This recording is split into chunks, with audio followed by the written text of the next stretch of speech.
Good morning, scholars, and happy Wednesday. Today for math, I want you to go grab your math workbooks, okay? We're gonna go over some of the problems that you should have done yesterday, okay? We're gonna go over them, just make sure that you understand the concepts that we're learning right now so that we can move forward. I would love for you to open up to page 7. Okay, open up to page 7, and we are going to be going over letter C, which is number 543. Okay, go ahead and get there now. We're going to break down this number together, okay? 543.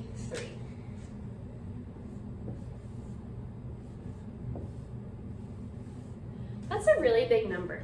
And our book is asking us all sorts of questions about the number 543, okay?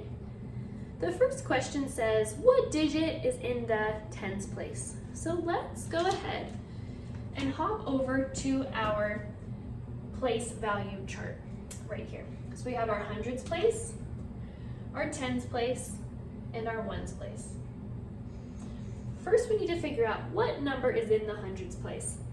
This number is 543. So if you listen to that number again out loud, just listen to my voice, 543. Just by listening to it, we know that the hundreds place is 500. Okay, so that means we can fill it in right here.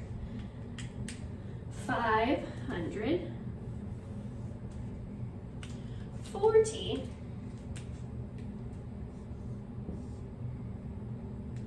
and 3.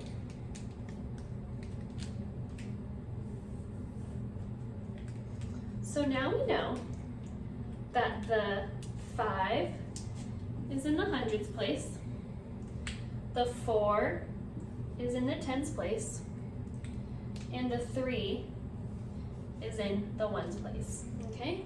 Now let's break it down in our number bond. So we'll write 543 here, okay? So now looking at our place value chart, we know which number is in the hundreds place, which is 500. So we can fill in our 500 right here.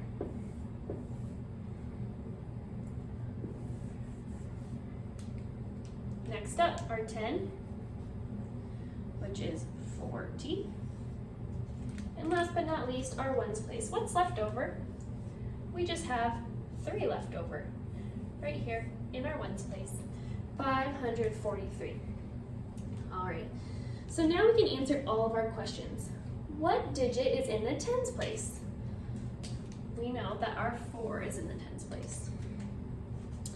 What digit is in the hundreds place? We now know that our 5 is in the hundreds place. What digit stands for the number 500? If we go here to our hundreds place on our place value chart, we can see that we dropped down this 5 to make 500, which means the 5 equals the digit for the 500. And last but not least, what digit stands for 3? We bring this number down. The 3 is in the ones place, so the digit 3 stands for 3. How awesome. So now we were able to finish that whole problem, all because we broke it down and used our place value chart, okay? All right, let me get ready for the next question. And just to check, make sure that your answer looks like mine now. Awesome. Let's flip to the next page. It's going to be page 8. So flip to page 8. Should look like this. Page 8 down at the bottom. All right, let's go ahead. Let me erase the board.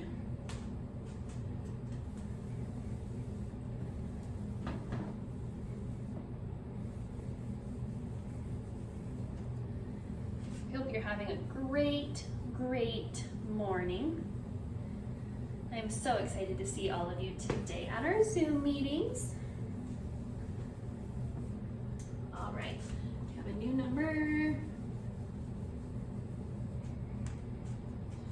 All right, so up at the top chart up here, we see some typed out words. That can be tricky to read sometimes, okay? I'll read this one to you. Ready? 630. We're trying to figure out how to write the numbers for 630. Let's do that together. 630.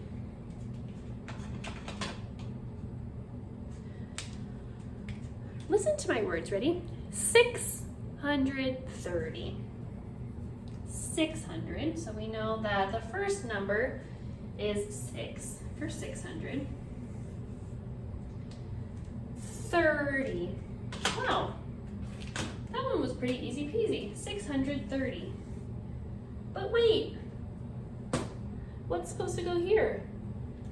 All we gotta do is put a 0. That's all. 630. Easy peasy lemon squeezy. All right. And let's do one more.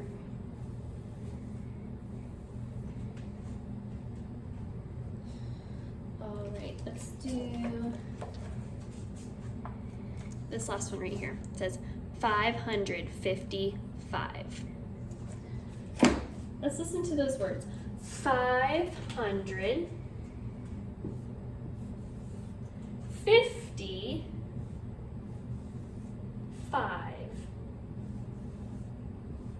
So when we say these numbers out loud, we're able to figure out what goes in the hundreds place, what goes in the tens place, and what's left over and goes in the ones place, okay? So just based off of that number 555, we know that we can break it down just like this. Ready? 555 would look like this.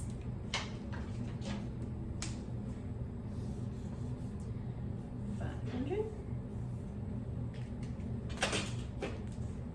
Bring down this 5. 50. And last but not least, the extras. 5 left over.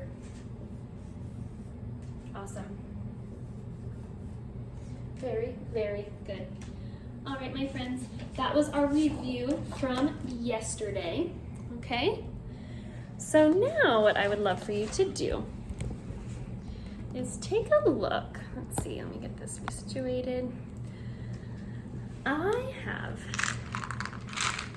a special jar of peanuts, okay? I want you, go ahead and take a look. I want you to look at how many peanuts you think are in my jar. In your brain, I want you to think and take a guess of how many peanuts you think are in my jar, okay? If you need to, you can write it down in your math journal so you don't forget that number. I want you to bring that number to class with you today. Whatever number you think is in this jar. And you will find out because I know the answer. I counted out all of these peanuts and it took a long time, but I found out the exact number. Okay, what else I need for you to bring to class today is this right here. This is one of your whiteboards, okay? It's in a plastic sleeve, so you're able to write on it. Look, ready? You can write on it and it erases beautifully, okay? It is just a whiteboard just for you, and I want you to bring this to class. Good news, they're double-sided, so we're able to use our big number bonds, okay? I would love for you to bring this to class with you today, and we will get going on our math and review some of the concepts that we did yesterday, because some of those concepts were brand new to us and they can still be a little bit tricky. So we want to practice as much as we can so we can be masters with number bonds and place value. I will see you in class. Don't forget your whiteboard and an expo marker, of course, and your number of how many peanuts I have. Have fun guessing.